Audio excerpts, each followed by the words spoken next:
Now things are starting to get back to normal here at Halifax International Airport. The sun is out, which means that snowstorm is past us, and a lot of people think that storm may have had something, quite a bit, to do with the fact that we had what the airline industry calls a hard landing here last night. At about 1:45 of that Air Canada A320 Airbus.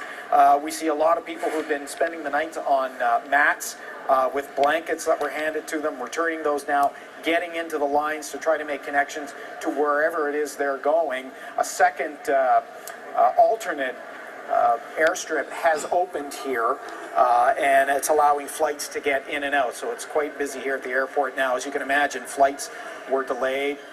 Many were canceled outright.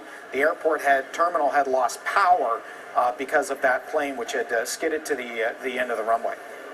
Maybe you can take us through a little bit about what passengers describe. This must have been quite the ordeal for some. Sure. There were 137 people aboard that plane. We understand that 23 were taken to Halifax area hospitals. The vast majority of them, 18 at last count, have been released. All minor injuries, very happy to report.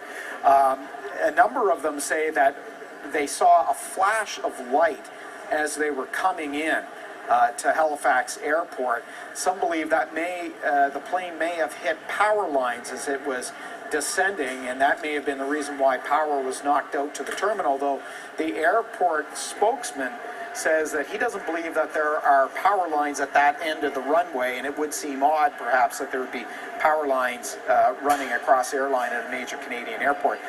Nonetheless, when the plane landed and skidded, Transportation Safety Board is releasing some photos now. You can see a heavily damaged wing.